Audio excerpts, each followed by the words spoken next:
Alright everyone, welcome back. Happy New Year. And this is going to be kind of the layout that I came up with. So it's changed a little bit.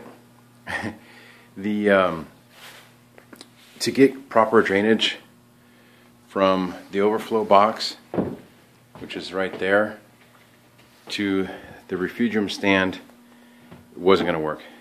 So I wanted it a little bit higher. I didn't want it on the ground, so I'm going to use this stand now for the chiller, calcium reactor, just some of the other components, so they're not sitting on the ground. So I'll pipe everything and put all that stuff where I can, within reach, right here.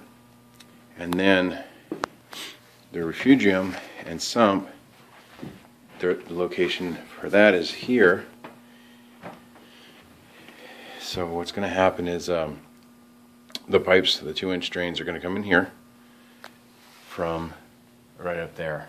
So one lines up directly, straight up and down. The others will have some 45s or 90s or whatever it takes to get them piped in.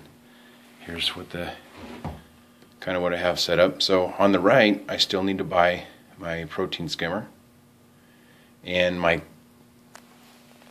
pellet reactor is right here. This is where it's going to sit.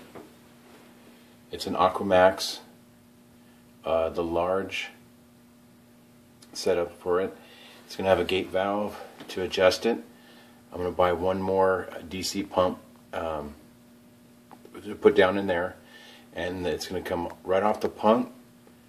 It's going to tee to the reactor, and then the other direction to the refugium. Where that hole right there will be another gate valve, and that'll feed the refugium, and the return just overflows back into the sump through that crate right there. So that's kind of what I have planned so far. I've talked about this before. This is the drain to do water changes, so that's going to have a bulkhead on it. The pipe's going to come out. Maybe some of the drains here will 90. That way they don't interfere. Cause it's kind of in the center right there. So it'll just go straight to the wall.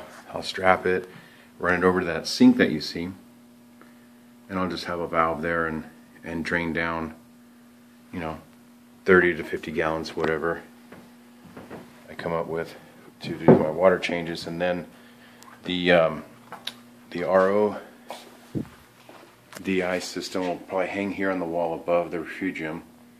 And that way I'll have a float set up where I can just refill it for evaporation.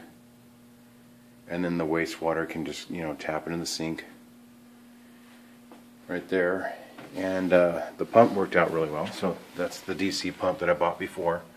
I did a short little video on it. It fits right in there perfect. Oh, sorry, should turn it sideways. But anyways, it goes there.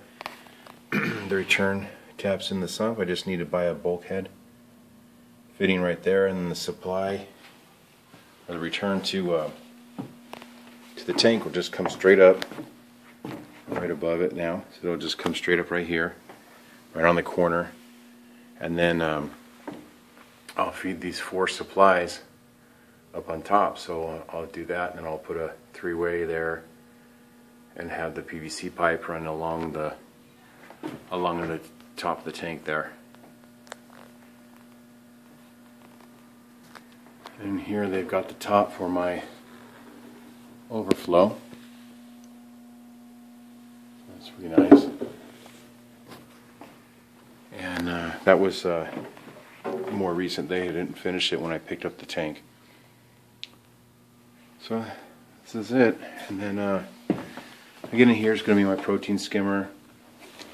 I got some probes there for the calcium, pH and all that stuff. Temperature. And there's my Aquamax, so it's all going to fit in here pretty nice.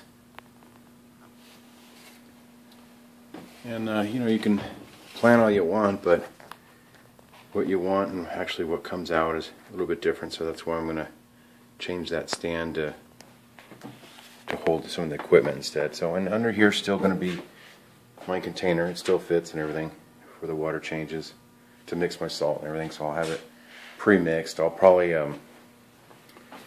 I'll probably do keep it under here, under this side here, and then run a pipe and tee it into here, and that way I can just, when I want to do a water change, it'll just flow right into the return to the tank, and that'll be it. I keep it real simple.